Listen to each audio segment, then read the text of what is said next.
সুদখোরদের সঙ্গে কোরবানি শরিক হওয়া, যদি এই ক্ষেত্রে জানা যায় যে অমুক ব্যক্তি সে সুদখোর এবং এটা স্পষ্ট থাকে, পরিষ্কার থাকে সমাজের মধ্যে, এবং এরা যদি সবাই জানে যে লোকটা সুদখোর, তাহলে এমন ব্যক্তির সাথে জেনে শুনে শরিক না হওয়াই উচিত। আরেকটি মাসআলা, শরিকদের মাঝে উপার্জন যদি হারাম হয়। গুরুত্বপূর্ণ একটি মাসআলা হলো যে যদি শরিকদের মাঝে কারো উপার্জন যদি অধিকাংশ অথবা সম্পূর্ণ উপার্জন অথবা অধিকাংশ উপার্জন যদি হারাম হয়, তাহলে এমন ব্যক্তির সাথে যদি কেউ শরিক হয়, তাহলে যে কয়েকজন শরিক হবে কারো কুরবানি জায়েজ হবে না। আসসালামু আলাইকুম ওয়া রাহমাতুল্লাহি ওয়া বারাকাতুহু। নাহমাদুহু ওয়া নুসাল্লি আলা রাসূলিহিল কারীম, আম্মা বা'দ। আলহামদুলিল্লাহ, প্রিয় দেশবাসী, আসন্ন ঈদুল আজহা উপলক্ষে আমরা যারা কোরবানি সংক্রান্ত জরুরি মাসাইল জানতে চাই, তো তাদেরকে নিয়ে আজকে আমাদের এই বিশেষ আয়োজন। তো আমরা আজকে জানবো যে কোরবানির যে জরুরি মাসাইলগুলো রয়েছে সেগুলোর সম্পর্কে আমরা ইনশাআল্লাহ প্রত্যেকটা মাসালা আলাদা আলাদাভাবে পৃথকভাবে সুন্দরভাবে বিস্তারিতভাবে আলোচনা করব ইনশাআল্লাহ। তো আমরা প্রথমে আসি যে আসলে প্রথম যে মাসালাটা নিয়ে আমরা আলোচনা করব যে কতটুকু সম্পদ থাকলে একজন মুসলমানের উপর কুরবানি ওয়াজিব হয়। তো আমাদের প্রথম যে প্রশ্নটা যে কতটুকু সম্পদের মালিক হলে কুরবানি ওয়াজিব হয়, তো আসলে এই ব্যাপারে মাসালা হলো যে একজন মুকিম মুসাফির ইমানদার ব্যক্তি যখন 10, 11, 12 জিলহজের যে কোনো মুহূর্তে যদি সে নিসাব পরিমাণ সম্পদের মালিক হয়, তাহলে তার উপর কুরবানি ওয়াজিব হয়। নিসাব পরিমাণ সম্পদ বলতে বোঝায় যে কারো কাছে যদি 7.5 ভরি স্বর্ণ অথবা 52.5 ভরি রূপা অথবা এই 7.5 ভরি স্বর্ণ অথবা এই 52.5 রূপার মূল্য টাকা যদি কারো কাছে থাকে, তাহলে ওই ব্যক্তির উপরে কুরবানি ওয়াজিব হয়। এবং এই কুরবানি ওয়াজিব হওয়ার জন্য যেই সম্পদটা থাকবে এটা প্রয়োজন অতিরিক্ত হতে হবে, অর্থাৎ হাওয়াইজা আসলে যেটা মৌলিক প্রয়োজন, যেমন নিজের বাসস্থান, থাকার জায়গা, ঘর বাড়ি এবং যে সমস্ত জিনিসগুলো প্রয়োজন ব্যবহারের প্রয়োজন হয়, এই সম্পদগুলো ব্যতিরেকে যদি কারো কাছে অতিরিক্ত সম্পদ থাকে, তাহলে ওই ব্যক্তির উপরে কুরবানি করা ওয়াজিব হবে। এবং প্রয়োজন অতিরিক্ত যদি এরকম সম্পদ থাকে যে কারো একটা বাড়ি প্রয়োজনে থাকার জন্য আছে আর একটা বাড়ি অপ্রয়োজনীয় আছে, তাহলে সেটার উপরও তার উপর কুরবানি ওয়াজিব হয় যদি সেটার মূল্য নিসাব পরিমাণ সম্পদের মালিক হয়। তো আরেকজন প্রশ্ন করেছে যে আসলে জমির ফসল উৎপাদন না হলে সেই পতিত জমির হুকুম কি। তো আমরা আরেকটি মাসালা জানবো যে একজন প্রশ্ন করেছে যে আমার জমি আছে কিন্তু তাতে ফসল উৎপন্ন হয় না, তাহলে আমার উপর কুরবানি ওয়াজিব হবে কি।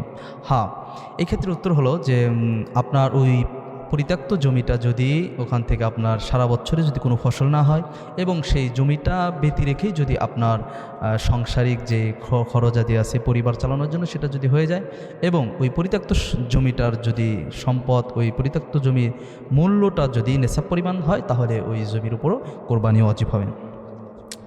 এবং আরেকটি মাসআলা হলো যে 1% জমির কারণেই কুরবানি ওয়াজিব হয়ে যায় অনেক সময়। তো এই ক্ষেত্রে প্রশ্ন হলো যে আমার স্ত্রীর অন্য কোনো সম্পদ নেই, তবে 1% জমি আছে। এখন প্রশ্ন হলো শুধু ওই জমির কারণে তার উপর কুরবানি ওয়াজিব হবে কি না। উত্তর হলো যে একজন মহিলা যেহেতু তার পিতা থাকা অবস্থায় তার ভরণ পোষণ পিতার উপর বর্তায়, পিতার অবর্তমানে তার ভাই তার খরচাদি বহন করে এবং ওই মহিলার যখন বিবাহ হয়ে যায় তখন সম্পূর্ণ খরচ বহন করে তার স্বামী। তো সেই ক্ষেত্রে যেহেতু ওই মহিলার তার ওই 1% জমি যেটা তার কোনো প্রয়োজনে আসে না, যেহেতু তার খরচ ভরণ পোষণ সম্পূর্ণ দায়িত্ব তার পিতা, ভাই অথবা স্বামীর উপরে, সেই ক্ষেত্রে ওই জমির উপর অবশ্যই তার উপর কুরবানি করা ওয়াজিব হবে। আরেকটি প্রশ্ন, ঋণ থাকা সত্ত্বেও কুরবানি ওয়াজিব হবে কি না। সেক্ষেত্রে আমাদের একটু বিস্তারিতভাবে আলোচনা দরকার যে আসলে ঋণ যদি থাকে কোনো ব্যক্তি, তো এই মাসআলাটা হলো যে ঋণ থাকলে কুরবানি করতে হবে কিনা। তো এই ঋণের একটু আমাদের ব্যাখ্যা বিশ্লেষণ করতে হবে যে আসলে ঋণ 2 প্রকার। একটি হলো প্রয়োজনীয় ঋণ, যেমন নিজের ঘরে চাল নাই, ডাল নাই, তেল ইত্যাদি এই প্রয়োজনীয় জিনিস ক্রয় করার জন্য কোনো ব্যক্তি যদি ঋণ করে থাকে, তাহলে এই ব্যক্তির উপর কোরবানি করা ওয়াজিব হবে না।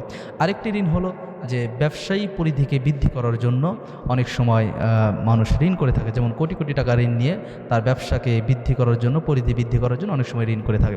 তো এই ঋণের ক্ষেত্রে মাসআলা হলো যে যদি কোনো ব্যক্তি যে ব্যবসার পরিধিকে বৃদ্ধি করার জন্য এরকম লক্ষ লক্ষ টাকা ঋণ নিয়ে থাকে, তাহলে অবশ্যই ওই নেশাব পরিমাণ যদি তার সম্পদের ওই ঋণের সম্পদটা যদি নেশাব পরিমাণ সম্পদের মালিক হয়, তাহলে এই ঋণ এখান থেকে বিয়োগ হবে না, বরং তার উপর কোরবানি ওয়াজিব হবে। আরেকটি মাসআলা যে একান্নভুক্ত পরিবারে কোরবানি করা। আসলে অনেক ফ্যামিলি আছে এরকম যে যারা একসাথে থাকে, বাবা একাধিক ভাই, তারা একসাথেই যদি থাকে একান্নভুক্ত পরিবার, কিন্তু সকলেই যদি আলাদা আলাদাভাবে চাকরি করে এবং প্রত্যেকেই যদি নিসাব পরিমাণ সম্পদের পৃথকভাবে মালিক থাকে, তাহলে কিন্তু একটা পরিবার থেকে শুধু একটা কোরবানি করলে সকলের জন্য যথেষ্ট হবে না। আর যদি নিসাব পরিমাণ না থাকে তাহলে তো সেই মাসালা ভিন্ন। এজন্য যেই পরিবারে একান্নভুক্ত পরিবার কিন্তু সকলেই যদি এরকম হয় যে চার ভাই তারা টাকা পয়সার সম্পদের মালিক এবং তাদের সম্পদ নিসাব পরিমাণ হয়, তাহলে অবশ্যই তাদেরকে পৃথকভাবে কোরবানি করতে হবে। এক পরিবার থেকে একটা কোরবানি করলে সেটা কিন্তু সকলের জন্য যথেষ্ট হবে না। আরেকটি মাসালা আমাদেরকে এখানে ধনী নাবালিক সন্তানদের কোরবানি। এই মাসালাটা হলো যে ধনী নাবালিক সন্তানদের কোরবানি, যে কোনো ধনী নাবালিক সন্তান যদি ধনাঢ্য হয় এবং তার সম্পদের যদি নেশাব পরিমাণ মালিক হয়, তাহলে সেই ক্ষেত্রে এই নাবালিক সন্তানের উপর কোরবানি করা ওয়াজিব হবে না। কোরবানি পশু জবে করার সময় অংশীদারদের নাম নেওয়া একটি গুরুত্বপূর্ণ মাসআলা। যে একটি গরুতে 7 জন অংশীদার মিলে যদি তারা কোরবানি করে এবং সেই ক্ষেত্রে যদি কোরবানি জবে করার সময় সকলের নাম নেওয়া এখানে আবশ্যক হবে কিনা, এই মাসালাটা অত্যন্ত জরুরি। যেহেতু আমাদের বাংলাদেশে অনেকেই ভাগে অর্থাৎ শরিকানা হিসেবে কোরবানি করে, 4 জন 5 জন 6 জন মিলে যদি কোরবানি করে, তো এই কোরবানি করার সময় যখন ইমাম সাহেব বা যে কোনো ব্যক্তি যখন জবে করতে যাবে, তো জবে করার ক্ষেত্রে প্রত্যেকের নাম নেওয়া আবশ্যক হবে কিনা, মাসালাটা অত্যন্ত গুরুত্বপূর্ণ। এই মাসালার উত্তর হচ্ছে যে প্রত্যেকের নাম নেওয়া জরুরি না, তবে যিনি জবে করবেন অবশ্যই তিনি যারা শরিকানা আছে সকলের পক্ষ থেকে নিয়ত করে নেবে। এই ক্ষেত্রে মুখে উচ্চারণ করা জরুরি নয়, তবে যদি জবে করার সময় বলে অমুক অমুক ব্যক্তির পক্ষ থেকে, এটা যদি মুখে উচ্চারণ করে তাহলে এটা মুস্তাহাব করতে পারবে, কোনো অসুবিধা নেই। তবে এটাকে জরুরি মনে করা এটা ঠিক না, যেহেতু এটি কোরআন হাদিসের কোথাও নেই। এজন্য প্রত্যেক ব্যক্তি যারা শরিকানা হিসেবে কোরবানি দিবে তাদের প্রত্যেকের নাম নিয়ে কোরবানি করতে হবে, বিষয়টি এরকম না, এটা একটা প্রচলিত ভুল। তবে প্রত্যেকের পক্ষ থেকে যিনি জবাই করবেন তিনি অবশ্যই নিয়ত করে নেবেন। আরেকটি প্রশ্ন হলো যে সুদখোরদের সঙ্গে কোরবানি শরিক হওয়া। যদি এই ক্ষেত্রে জানা যায় যে অমুক ব্যক্তি সে সুদখোর এবং এটা স্পষ্ট থাকে, পরিষ্কার থাকে সমাজের মধ্যে, এবং এরা যদি সবাই জানে যে এই লোকটা সুদখোর, তাহলে এমন ব্যক্তির সাথে জেনে শুনে শরিক না হওয়াই উচিত। আরেকটি মাসআলা, শরিকদের মাঝে উপার্জন যদি হারাম হয়। গুরুত্বপূর্ণ একটি মাসআলা হলো যে যদি শরিকদের মাঝে কারো উপার্জন যদি অধিকাংশ অথবা সম্পূর্ণ উপার্জন অথবা অধিকাংশ উপার্জন যদি হারাম হয়, তাহলে এমন ব্যক্তির সাথে যদি কেউ শরিক হয়, তাহলে যে কয়েকজন শরিক হবে কারো কুরবানি জায়েজ হবে না, শুধু ওই ব্যক্তির কারণে। এজন্য আমাদের এই ক্ষেত্রে খুবই সতর্কতা অবলম্বন করা দরকার। আমরা এই শরিকানা যাচাই বাছাই করার ক্ষেত্রে অবশ্যই আমরা লক্ষ্য রাখব যে আমাদের যাদের সাথে শরিক হচ্ছি তাদের উপার্জন কতটুকু হালাল, এটা খুব খেয়াল রেখে আমাদের শরিক হওয়া উচিত। পরবর্তীতে যে মাসআলাটা, কুরবানি শরিকদের গরু কিনে বেচে যাওয়া টাকা, এটি গুরুত্বপূর্ণ একটি মাসআলা। যে যদি কয়েকজন মিলে টাকা জমা করে এরপরে বাজার থেকে গরু ক্রয় করে এনে এরপরে যদি অতিরিক্ত টাকা যদি বেচে যাওয়া যে টাকা, এই টাকাটার হুকুম কি? এক্ষেত্রে মাসআলা হলো যে অতিরিক্ত যে টাকাটা কুরবানি ক্রয় করার পর যে টাকাটা বেঁচে যাবে, সেই টাকাটা শরিক যারা আছেন তারা চাইলে এটা অতিরিক্ত টাকাটা তারা নিজেরা বন্টন করে নিতে পারবেন, এতে কোনো অসুবিধা হবে না। পরবর্তী মাসালা হলো যে পালের গরু কুরবানি করার নিয়ত করে পরে কাউকে শরিক করা। এটি গুরুত্বপূর্ণ মাসআলা যে আমাদের বাংলাদেশে অনেক মানুষ এমন নিয়ত করে যে যারা বিশেষ করে গাভী লালন পালন করে, গরু লালন পালন করে, তারা দেখা যায় যে অনেক সময় তাদের নিজস্ব গাভী থাকে। তো এই গাভীগুলো অনেক সময় তারা এরকম নিয়ত করে যে আর একটা বাছুর হইলে বা 2টা বাছুর হলে এরপরে এই পালের গরুটাকে কুরবানি করে দেবেন। তো দেখা গেল যে পরবর্তী সময় ওই একটা বাছুর শেষ হওয়ার পর আর একটা বাছুর জন্ম দেওয়ার পরে তখন নিয়ত করছে যে সে আগে নিয়ত করেছে যে এটা দিয়ে কুরবানি দেবে। তো সেই ক্ষেত্রে যদি চায় পরবর্তীতে যে সে একা দেবে না, বরং তার এই নিয়তকৃত যে পালের গরু কুরবানি দেবে এর সাথে যদি চায় যে অন্য কাউকে শরিক করবে তাহলে সে শরিক করতে পারবে, এতে কোনো অসুবিধা হবে না। কোনো অংশীদারদের গলত নিয়ত হলে, পরবর্তী আমাদের এই মাসালা এটি অত্যন্ত গুরুত্বপূর্ণ যে ভাগে শরিকানা যে কুরবানিগুলো আমরা দিয়ে থাকি, এই কুরবানি করার ক্ষেত্রে যদি কোনো একজন শরিকানা ব্যক্তির নিয়তের মধ্যে সামান্যতম গলত থাকে, ত্রুটি থাকে, যেমন আল্লাহর জন্য সে কুরবানি করছে না, তার নিয়ত শুধু গোশত খাওয়ার জন্য, তাহলে যারা শরিক হবে তাদের কারো কুরবানি সহি হবে না। এই জন্য আমাদের এই ক্ষেত্রেও সতর্কতা অবলম্বন করা উচিত যে আমরা যেন নিয়তটাকে সুন্দর বিশুদ্ধ করে একমাত্র আল্লাহ তাআলার জন্যই কুরবানি করতে পারি। আল্লাহ তাআলা আমাদের তৌফিক দান করুন। পরবর্তীতে আমাদের মাসআলা হলো যে কোরবানির পশু এবং তার বয়স এবং এ সংক্রান্ত কিছু আলোচনা। তো এক্ষেত্রে আমাদের মাসআলা, পরবর্তী যে মাসআলাটা এসেছে সেটি হলো যে কোরবানি করার ক্ষেত্রে কোন কোন পশু দ্বারা কোরবানি করা যাবে। গরু, মহিষ, উট এগুলোর ক্ষেত্রে আমাদের মাসআলা হলো যে কোরআনুল কারীমের মধ্যে তিনটা, কোরআন এবং হাদিসের মধ্যে তিনটা প্রাণী দ্বারা কোরবানি করার কথা এসেছে। তিন শ্রেণীর পশু দ্বারা কোরবানি করা জায়েজ। 1 নম্বর উট, 2 নম্বর গরু, 3 নম্বর ছাগল। উট এটার বয়স সর্বনিম্ন 5 বছর হতে হবে এবং গরু এটার মধ্যে মহিষ অন্তর্ভুক্ত। গরুর বয়স 2 বছর পূর্ণ হয়ে 3 বছরে পদার্পণ করেছে এমন হতে হবে এবং ছাগল এটার মধ্যে দুম্বা, ভেড়া এগুলো অন্তর্ভুক্ত। এগুলোর ক্ষেত্রে সর্বনিম্ন 1 বছর পূর্ণ হতে হবে। 1 বছর পূর্ণ হয়ে 2য় বছরে পদার্পণ করেছে এমন ছাগল দ্বারাও কোরবানি করতে পারবেন ইনশাআল্লাহ। এবং একটি কোরবানি করার ক্ষেত্রে গরু যদি কোনো ব্যক্তি কোরবানি করতে চায় তাহলে একটি গরু বা উট, মহিষের মধ্যে সর্বনিম্ন একটি উট বা গরু, মহিষের মধ্যে 7 জন ব্যক্তি অংশীদার হতে পারবে। এর বেশি হইলে তাহলে কিন্তু জায়েজ হবে না। এবং এই ক্ষেত্রে অনেক সময় আমাদের সমাজে একটা প্রচলিত ভুল আছে যে শরিকানা ক্ষেত্রে জোর হতে হবে। আসলে অনেকে মনে করে যে গরু যদি শরিকানা মিলে কোরবানি করে তাহলে 2 জন হতে হবে, 4 জন হতে হবে। এটি আসলে প্রচলিত একটি ভুল। 1 জন, 2 জন, 3 জন, 4 জন, 5 জন বেজোর হলেও কোনো অসুবিধা হবে না। এবং ছাগলের ক্ষেত্রে, দুম্বা, ভেড়ার ক্ষেত্রে সর্বোচ্চ মানে 1 জন ব্যক্তি অংশীদার হতে পারবে। এগুলো দিয়ে একাধিক ব্যক্তি কোরবানি করতে পারবে না। পরবর্তীতে আমাদের মাসআলা হলো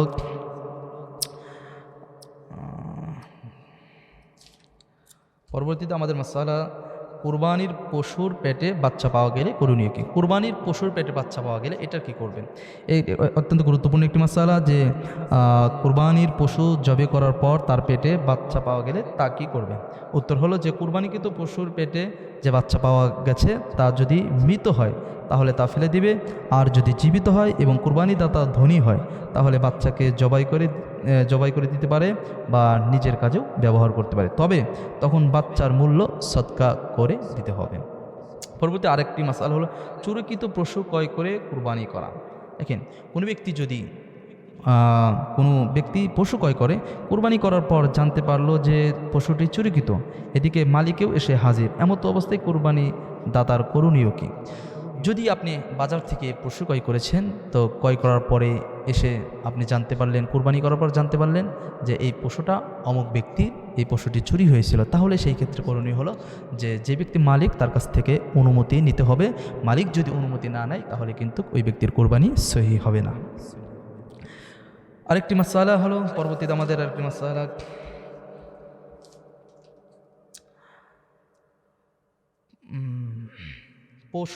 পরবর্তী আমাদের মাসআলা হলো যে পশুর বয়সের ব্যাপারে বিক্রেতার কথা। অত্যন্ত গুরুত্বপূর্ণ একটি প্রশ্ন যে যদি কোরবানির পশুর উপযুক্ত বয়সের ব্যাপারে বিক্রেতার কথার উপর নির্ভর করা যাবে কি না। অর্থাৎ আপনি যখন বাজার থেকে কোনো পশু ক্রয় করবেন তাহলে এটার বয়স সম্পর্কে ওই যিনি বিক্রেতা তার কথার উপর নির্ভর করতে পারবেন কিনা।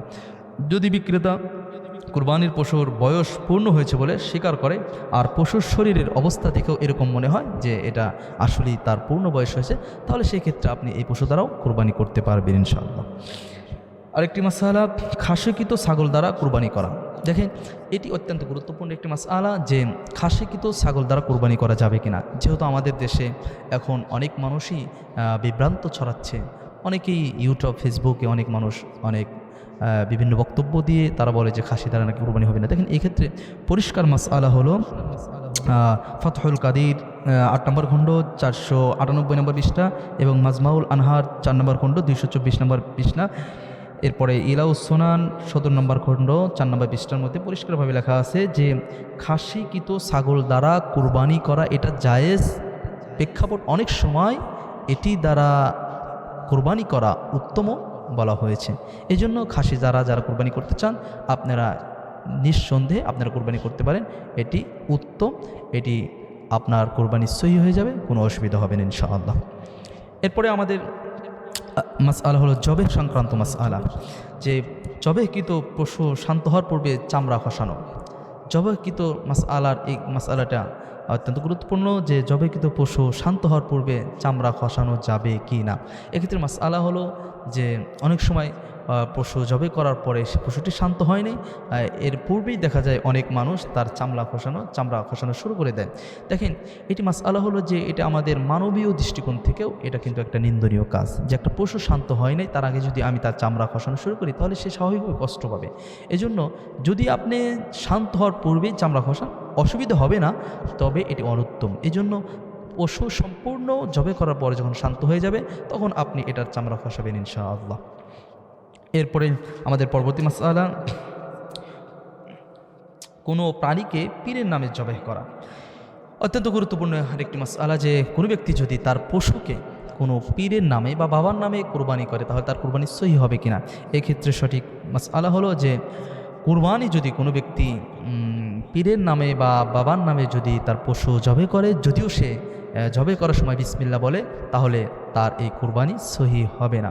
এজন্য কুরবানি করার ক্ষেত্রে অবশ্যই আপনাকে সতর্ক অবলম্বন করতে হবে যে কুরবানি একমাত্র আল্লাহর নামেই হতে হবে। তবে হ্যাঁ, আপনি যদি কুরবানির পশুর সব কোনো পীরের নামে কোনো বাবার নামে দিতে চান তাহলে সেটা দিতে পারবেন, কিন্তু যদি এটা পীরের নামে হয় বা বাবার নামে হয় তাহলে কিন্তু এটা আল্লাহর নাম ছাড়া গায়রুল্লাহর নামে হওয়ার কারণে এটা জায়েজ তো হবে না, বরং এটা হারাম হবে, এটার গোশত খাওয়া সম্পূর্ণ হারাম হয়ে যাবে। পরবর্তী আমাদের আরেকটি মাসআলা হলো যে মহিলাদের জবেকৃত পশু হুকুম কি। দেখেন আমরা তো অনেক সময় জানি যে পুরুষরাই কুরবানি করতে পারবে, পুরুষরাই কুরবানি করবে, মহিলা মানুষ কুরবানি করতে পারবে না। কোনো মহিলা যদি পশু জবে করে তাহলে তার জবেকৃত পশু এটা হালাল হবে, কোনো অসুবিধা হবে না ইনশাআল্লাহ। আমাদের পরবর্তী আরেকটি মাসআলা হলো যে পানির মাথা থেকে পৃথক হয়ে গেলে সেই মাথা ও দেহ খাওয়ার হুকুম কি। দেখেন কুরবানি করার ক্ষেত্রে যিনি জবেহ করবেন অবশ্যই তাকে লক্ষ্য রাখতে হবে যে যেন মাথাটা পশু থেকে আলাদা না হয়। যদি কখনও মাথা তার দেহ থেকে আলাদা হয়ে যায় তাহলে সেই ক্ষেত্রে এটা মাকরুহ হবে, তবে পশুর গোশত খাওয়া মাথা খাওয়া এটা হালাল হবে, কোনো ধরনের অসুবিধা হবে না। পরবর্তী আমাদের মাসআলা, পশুর কয়টি রগ কাটা জরুরি। একটা পশু জবে করতে হলে সর্বনিম্ন কয়টা রগ কাটতে হবে। এক্ষেত্রে সঠিক মাসআলা হলো যে কুরবানির পশুর 4টি রগ কাটতে হবে, তার মধ্যে সর্বনিম্ন 3টি রগ কাটা জরুরি। এর নিচে যদি একটা রগ বাকি থাকে, অর্থাৎ 2টা রগ কাটলো আর 2টা রগ কাটে নাই, তাহলে কিন্তু ওই কুরবানি পশুর গোশত খাওয়া হালাল হবে না। এই জন্য যিনি জবে করবেন অবশ্যই তাকে এই মাসআলাটা জানতে হবে যে কুরবানির পশুর সর্বনিম্ন 4টা রগের মধ্যে 3টা রগ অবশ্যই তাকে কাটতে হবে। তার মধ্যে এই 4টা রগের মধ্যে আপনার খাদ্যনালী আছে এবং রক্ত চলাচলের 2 রগ আছে এবং রক্ত চলাচলের 2 রগ আছে এবং শ্বাসনালী, এই 4টা রগ আপনাকে অবশ্যই কাটতে হবে। এর মধ্যে সর্বনিম্ন 3টা রগ কাটতে হবে। এর নিচে যদি হয় 2টা রগ কেটেছে আর 2টা কাটে নেয় তাহলে কিন্তু এই পশু তার জন্য জায়েজ হবে না। এরপরে জবেহ কার্যে কেউ অংশগ্রহণ করলে তার হুকুম কি। দেখেন অনেক সময় জবেহ করার সময় যিনি জবেহ করছেন তিনি তো বিসমিল্লাহ বলে জবেহ করলেন, তো অর্ধেক জবেহ করার পর তিনি অর্ধেক জবেহ করার পরে এরপরে যদি কেউ তার সাথে শরিক হয় আর ওই ব্যক্তি যদি বিসমিল্লাহ না বলে আর এরপরে যদি শরিক হয় আর যে ব্যক্তি প্রথম ব্যক্তি যিনি বিসমিল্লাহ বলে জবে করা শুরু করেছেন তিনি যদি জবে কার্য সম্পূর্ণ না করেন, এর আগে যদি অন্য ব্যক্তি জবে কার্যে শরিক হয় এবং বিসমিল্লাহ না বলে তাহলে কিন্তু ওই পশুটা তার জন্য হালাল হবে না, ওই পশুর গোশত তার জন্য হারাম হবে, যেহেতু উনি বিসমিল্লাহ বলেন না। আর বিসমিল্লাহ যদি ইচ্ছাকৃতভাবে কেউ তরক করে তাহলে ওই পশুর ওই প্রাণীর গোশত খাওয়া হালাল হবে না। এই জন্য যিনি জবে কার্যে শরিক হবেন পরবর্তীতে অবশ্যই তাকেও বিসমিল্লাহ বলতে হবে। পরবর্তীতে আমাদের মাসআলা, কুরবানি পশু জবে করে বিনিময় নেওয়া। এটা অত্যন্ত গুরুত্বপূর্ণ মাসআলা যে যিনি কুরবানি করবেন, জবে করবেন, অবশ্যই তাকে পারিশ্রমিক হিসাবে কিছু টাকা আপনি দেবেন। কিন্তু কোনো ব্যক্তি যদি, যিনি জবাই করছেন, তাকে যদি ওই পশুর কোনো অংশ, গোশত, এগুলো যদি কোনো পায়া বা এই ধরনের কোনো কিছু, অর্থাৎ কুরবানি পশু জবে করার বিনিময়ে তার ওই পশু থেকে কিছু দেওয়া, এটা সম্পূর্ণ হারাম হবে, জায়েজ হবে না। এই জন্য জবে যিনি করবেন, জবেকারীকে আপনি অর্থ দিতে পারবেন, পারিশ্রমিক হিসেবে টাকা পয়সা দিতে পারবেন, কিন্তু কোরবানির গোশতর কোনো একটা অংশ আপনি তাকে দিতে পারবেন না, পারিশ্রমিক হয়ে যাবে। আর পারিশ্রমিক নেওয়া, এটা কোরবানির গোশত দিয়ে পারিশ্রমিক দেওয়া, এটা সম্পূর্ণ হারাম। পরবর্তীতে আমাদের মাসআলা কোরবানি পশুর ভরি প্রসঙ্গে। এটা অত্যন্ত জরুরি একটি মাসআলা যে আমাদের দেশে অনেক সময় অনেক ভাই কোরবানি করে, অনেক এরা কোরবানি করে, কোরবানি করার পরে সেই ভুঁড়ি যে আছে, পশু যে ভুঁড়িটা আছে, এই ভুঁড়ি নিয়ে অনেক সময় এরকম বলা হয় যে কিছু মহিলাদেরকে বলা হয় যে তোমরা এই ভুঁড়িটা নিয়ে পরিষ্কার করো, আর এই ভুঁড়ি থেকে বিনিময় কিছু নিও এবং বাকিটা আমার জন্য রেখে দিও। যদি এরকম হয় যে পশু যে ভুঁড়িটা আছে, এই ভুঁড়িটা দেওয়া হয়েছে এবং এই ভুঁড়িটা পরিষ্কার যিনি করেছেন তাকে এই পারিশ্রমিক হিসাবে এই ভুঁড়ি থেকে কিছু দেওয়া হয়, তাহলে এটা কিন্তু হারাম হবে, এটা জায়েজ হবে না, কারণ এখানে ভুঁড়িটা তাকে পারিশ্রমিক দেওয়া হচ্ছে। এজন্য সেই ক্ষেত্রে এই হারাম থেকে বাঁচার জন্য উত্তম পদ্ধতি হলো যে যদি এরকম হয় যে আপনি নিজের পশুর এটা ভুঁড়ি এটা পরিষ্কার করতে পারছেন না, তাহলে সেই ক্ষেত্রে আপনি এই ভুঁড়িটা যিনার পরিষ্কার করবেন তাদেরকে একদম দিয়ে দিবেন, বলবেন যে এটা আপনাদেরকে দিয়ে দিলাম, এটা আপনারা পরিষ্কার করে নেন, ওখান থেকে আমাকে কিছু দিয়ে দিন, তাহলে সেই ক্ষেত্রে আপনার জন্য হারাম হবে না, এটা আপনার জন্য হালাল হবে। এরপরে আমাদের পরবর্তী মাসআলা হলো যে কাজের লোককে কুরবানির গোশত খাওয়ানো। দেখেন অনেক সময় অনেক পরিবারের কাজের লোক থাকে, তো তাদেরকে যদি কাজের বিনিময় হিসাবে পরিশ্রমের যে তারা যে শ্রম দেয়, শ্রমের বিনিময় হিসাবে যদি তাদেরকে যে খাওয়ানোর দায়িত্ব আপনার উপরে বর্তায়, যে 3 বেলা তাদেরকে খাওয়ানো, যদি ওই খাওয়ানোটা আপনি যদি কুরবানি গোশত দিয়ে করান ওই শ্রম হিসাবে, তাহলে কিন্তু এটা জায়েজ হবে না, তাহলে এটা পারিশ্রমিক হয়ে যাবে। আর যদি আপনি এমনি ওই 3 বেলা খাবার ছাড়াই, অর্থাৎ আপনি তাকে যদি হাদিয়া দেন অথবা তাকে যদি আপনি পারিশ্রমিক ছাড়া যদি আপনি খাওয়ান, তাহলে কিন্তু সেই ক্ষেত্রে কোনো অসুবিধা নয়, এটা জায়েজ হবে। এরপরেই পরবর্তীতে আরেকটি মাসআলা হলো যে কুরবানির পশুর চামড়া বা তার মূল্য মাদ্রাসার গোরাবা ফান্ডে দেওয়ার বিধান কি? হ্যাঁ, এক্ষেত্রে কুরবানি পশুর চামড়া মাদ্রাসা লিল্লা বোর্ডিং বা ফান্ডে আপনি দিতে পারবেন, এটি উত্তম, কারণ এই চামড়ার টাকা এটি দিয়ে আপনি যদি একজন সাধারণ কোনো গরিব মানুষদেরকে দেন, তাহলে সে শুধু খাবে, খাওয়ার দ্বারা সে শেষ হয়ে যাবে। আর এটা যদি কোনো মাদ্রাসার লিল্লা বোর্ডিংয়ে দেওয়া হয়, তাহলে অনেক এতিম অসহায় ছাত্র আছে যারা এই টাকা দিয়ে তারা বোর্ডিংয়ে দেওয়া হবে, তাদের বোর্ডিংয়ের খাবার খোরাকি খেয়ে তারা আলেম হবে, পড়তে হাফেজ হবে, তাদের যে সওয়াব এটার একটা অংশ কিন্তু আপনার আমল নামায় যোগ হতে থাকবে। এই জন্য কোরবানির চামড়ার যে টাকা, এটা অবশ্যই মাদ্রাসা লিল্লা বোর্ডিং ফান্ডে দিতে পারবেন, এটি জায়েজ আছে। পরবর্তীতে আমাদের একটি মাসআলা কোরবানির চামড়া টাকা দিয়ে জনহিতকর কাজ করা। কোরবানির টাকা দিয়ে সমাজের কোনো উন্নয়নমূলক কাজ করা, এটার বিধান কি? মাসআলা এটা অত্যন্ত গুরুত্বপূর্ণ যে কোরবানির যে চামড়া, এই চামড়ার টাকা বিক্রি করে এটা দিয়ে রাস্তাঘাট বানানো, সরকারি কোনো পাবলিক কোনো টয়লেট বানানো অথবা যে কোনো জনকল্যাণমূলক কাজ করা, এটা কোরবানির চামড়ার টাকা দিয়ে এটা করা জায়েজ হবে না। যেহেতু এটা সম্পূর্ণ গরিব মিসকিনদের হক, তাহলে অবশ্যই এই কোরবানির চামড়ার টাকা গরিব মিসকিনদেরকেই দিতে হবে। এটি দিয়ে মসজিদ নির্মাণ করা অথবা রাস্তাঘাট নির্মাণ করা অথবা যে কোনো ধরনের জনকল্যাণমূলক কাজ করা, এটা জায়েজ হবে না। পরবর্তীতে আমাদের মাসআলা হলো কাজের লোককে চামড়ার বিক্রিকৃত টাকা দান। যদি কোনো ব্যক্তির এরকম কাজের লোক থাকে, বাড়িতে বসা থাকে, আর ওই লোকটা যদি দারিদ্র হয়, তাহলে আপনি তাকে পারিশ্রমিক ছাড়া, আপনি যে তাকে মাসিক বেতন দেন, এই বেতন ছাড়া আপনি এক্সট্রা এই টাকা সাদকা হিসাবে দিতে পারবেন, কোনো অসুবিধা হবে না। তবে যদি আপনি এই টাকা বেতনের মধ্যে অন্তর্ভুক্ত করে দেন, তাহলে কিন্তু এটা জায়েজ হবে না।